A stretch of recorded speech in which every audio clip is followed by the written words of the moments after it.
A while ago, I created a podcast episode about podcasting, but at the time I was quite early in my journey, so I was just sharing some really quick insights of my experience at that stage. But now that I'm over 100 episodes in, I thought it was time for a refresher.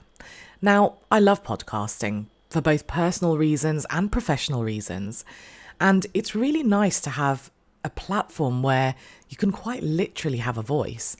It's a really different way of communicating to email marketing, to social media marketing, to other methods. It's another way of doing it, and I really enjoy it. But as much as I love podcasting, as much as it has been amazing for my business, I won't pretend it's easy. So you have to be really passionate about it to sustain it. And sustainability is big when it comes to podcasting. And one of the things that really sparks that passion is knowing what you want to say. Long before I had this podcast, a few people suggested that I should have one, but I didn't go for it because I didn't really know what I wanted to say. I didn't know what my style was. I just didn't feel ready. But when I felt like I was bursting with ideas and I felt really enthusiastic about it, that was very naturally the point where I started planning for it, creating it, and it's been so much easier to sustain. So in this episode, I'm going to share 5 things that I wish I had known when I had started podcasting or when I had launched, so that if you're thinking of having a podcast, or even if you already have one and just fancy hearing some tips, then this episode is for you. I hope you enjoy. Welcome to the Upgrade Your Education Business podcast. I'm your host, Sumantha, and I'm so pleased you're here.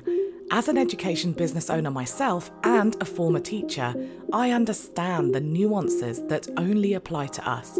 So in this podcast, I share fluff-free, tailored and actionable ideas that you can mould to suit your needs. If you'd like to take this conversation further, please do reach out.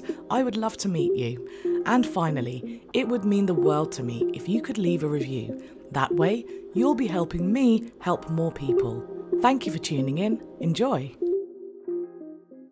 Podcasting can be a really fun passion project, and it can be a fantastic visibility tool for your business.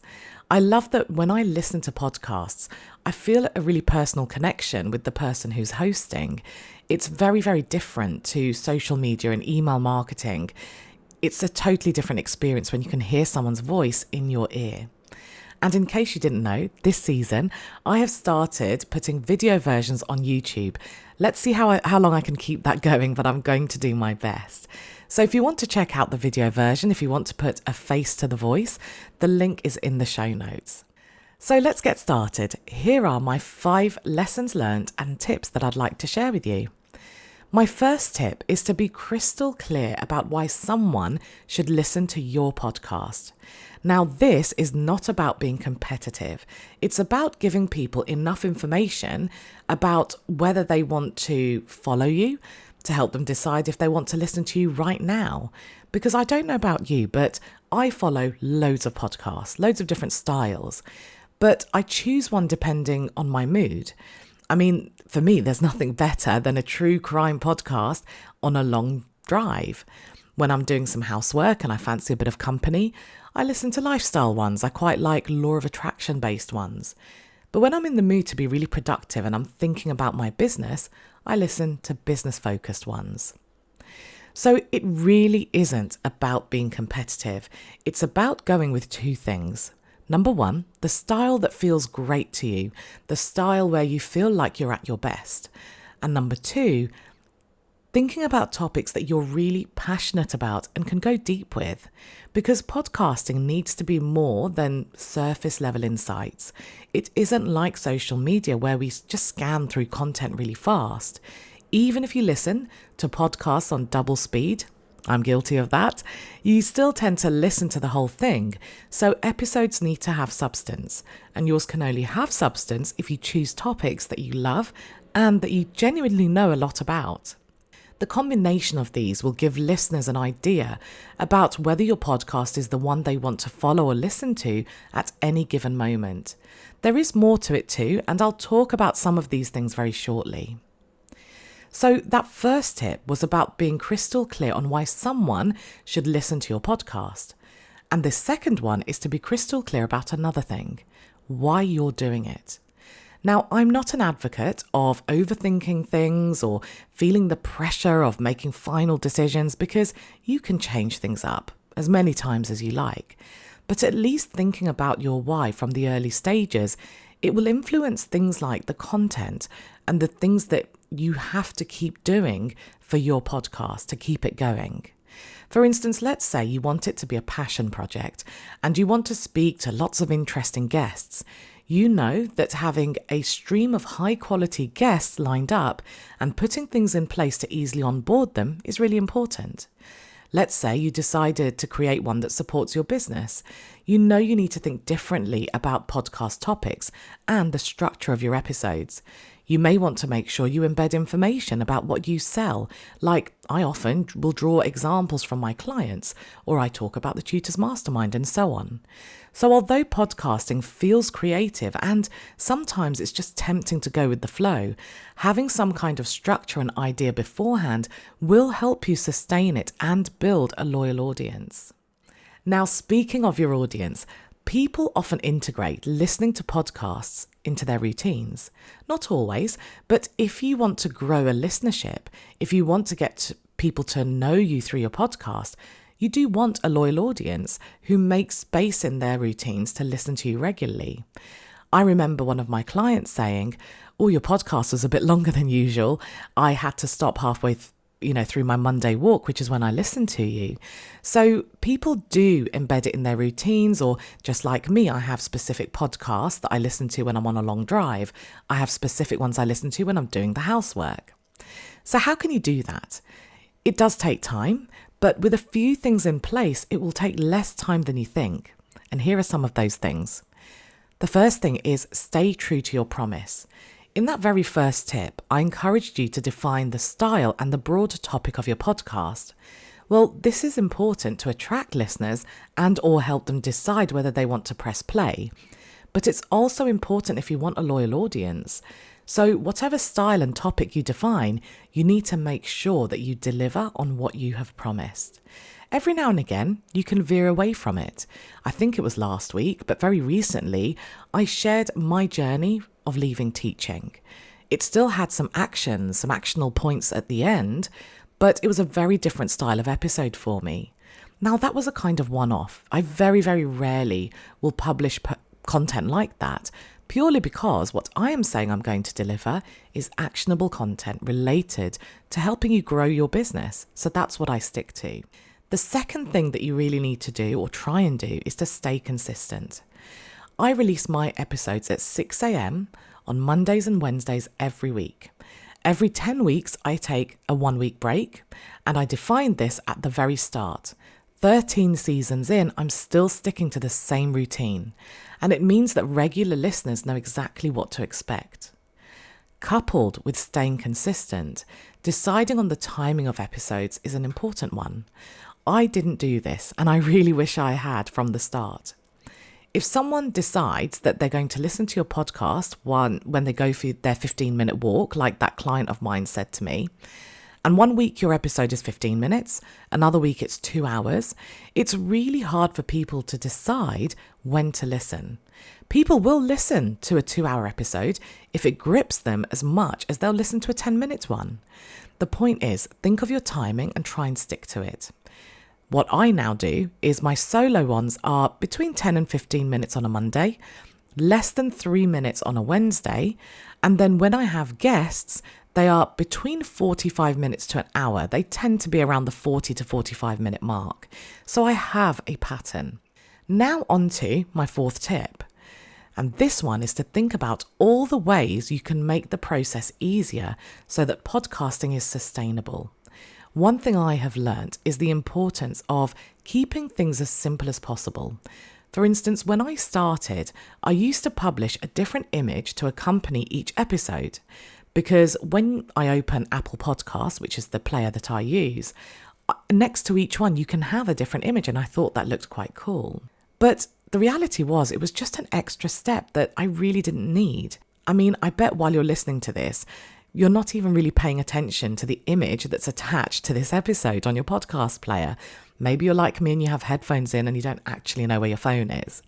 So I know it sounds minor, but cutting out small steps like this can really accumulate to saving quite a bit of time. Plus, if you ever delegate parts of the process, it becomes much easier on that front too, because it's not overly complicated. So I'll share a few things that I do now that really helps me keep this podcast going week in, week out. Number one, when I can, I batch record episodes. I don't always manage to do that, but today it's sort of the summer holidays. I always take the first week of September off, which is when I'm recording this. And I've decided today I'm going to have a recording day just to get me a few weeks ahead. But sometimes I just record week to week. But when you can batch record, it just gives you some breathing room. When I first started, I was recording every week and it felt like a lot of pressure. For instance, if I had had a particularly busy week, I'd be scrambling about at the last minute to get everything done, because it isn't just about recording a podcast episode, it's about the scripting if you choose to script, the editing, the publishing, the lining up of social media content and so on.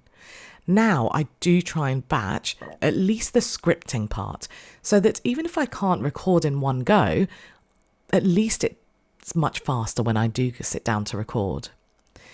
The second thing is, if you're doing the editing yourself, there are small things you can do to make it faster.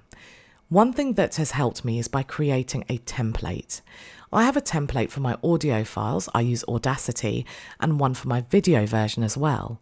All the settings are done, and any additional assets that I need, like the intro music, the outro, they are all inside that template. They're all positioned correctly. They're at hand. They're done. There are more little tricks too. One thing I came across on a YouTube video, I really wish I knew who had said this. I'm terrible at remembering. But this guy shared that when he makes a mistake, he makes a loud noise, like he might click with his mouth. That way, when he goes to edit, he doesn't have to listen to the entire podcast episode. Instead, he looks for those spikes that indicate that that's a mistake, that's a point where he made a mistake and he just needs to fix that. Now, some people, they don't edit much at all. They just publish their episodes as they are. But honestly, I make too many mistakes and it would be really annoying for you to listen. So I have to edit. The third tip in this category is that you're very likely to promote your podcast on various platforms, particularly if this is something you're doing for your business. Maybe you will send it to your email list as well as social media. So similar to some of the things I've already mentioned, having templates for imagery and wording saves a lot of time. My VA does that part now, and it has made delegating so much easier. My fourth little tip in this category is that it's a really good idea to have a list of ideas for your episodes lined up beforehand. You don't even have to flesh them out, but having these, especially when you're just starting, makes it less daunting. Just having those titles, it just saves you some thinking time. This is something I did at the very start, and it made me feel a lot better about committing to the podcast, because one of my fears was running out of things to say or running out of ideas. And my fifth tip is something I have seen really big names in the podcasting world do, is they republish old episodes. So as your library gets large, people are unlikely to scroll right to the start to find old episodes. So it isn't a bad idea to dig ones out of your vault and republish them. I haven't done that yet, but I am thinking about it now that I'm over 100 episodes. One thing I do though is every now and again, I will look through past episodes and see which ones were most popular and use those for further topic ideas. Those numbers tell me a lot about my listeners, so it makes sense to give them more of what they enjoy. So do things to make the process easier, because podcasting is hard work, so we don't need to make it harder. Now, my sixth tip. I plan to have 5 tips here, but I'm sneaking in a sixth. If you're thinking of having podcasts with guests, I think it's really important for you to think about the style you want this to take. Often when podcasters have guests, it's in the hope that the speaker and the topic will be appealing to their audience, perhaps even their podcast will get in front of some new people. So in the first instance, it makes sense to plan the episode in a way where you let the guest do most of the talking. I think when I first started, I almost felt like I should speak more because it's my podcast. And when I listened back to some of those early episodes with guests, I realised that actually I was talking too much. I needed to make sure the episode was filled with more of the guest speaking. And when I listen to other podcasts, I choose to listen based on the guest because that's who I want to listen to. Now, it is different if you're co-hosting with someone else. I'm specifically referring to podcasts where there is just one host, like this one, and you invite guests to speak. Now, from a practical point of view, it's also useful to have an easy onboarding process in place. Organising diaries and fielding questions and so on can be time-consuming. My process is quite easy. I send guests one link, which is to my podcast agreement. It includes space for them to type their bio and upload their headshot. When they submit it, it takes them straight to Calendly so they can book a mutually suitable time for the recording. We generally agree on the topic beforehand, so the only thing in preparation that I have to do is to send them some notes to structure the discussion. I tend to send people about 3 questions just to give them a bit of structure, but I make very clear that this is going to be a discussion. And when you are inviting guests, be picky. Be picky about who you invite onto your podcast, because you'll know what style you like and what kind of personalities who you bounce off. And this is really important because you want listeners to enjoy the experience. And part of that is them enjoying the dynamics between you and your guests. So there you have a few tips if you are thinking of starting your podcast, or maybe if you've already started and you're in the very early stages. I hope you found those useful. It was really interesting for me to actually think about because this has become such a routine for me that I often don't even think about it. But I feel protective of my podcast, and you should be of yours because you are working hard to establish it and to get it out there and to provide really good quality. So you want it to be streamlined so that it's not taking up all of your time. You want to be careful about who you invite on it and so on. Thanks as always for staying with me till the end. You will hear from me on Wednesday. Have a great week. Would you like to take this discussion further? Perhaps you have some questions or you'd like more ideas on tailoring your business. If so, book a free discovery call through the link in the show notes.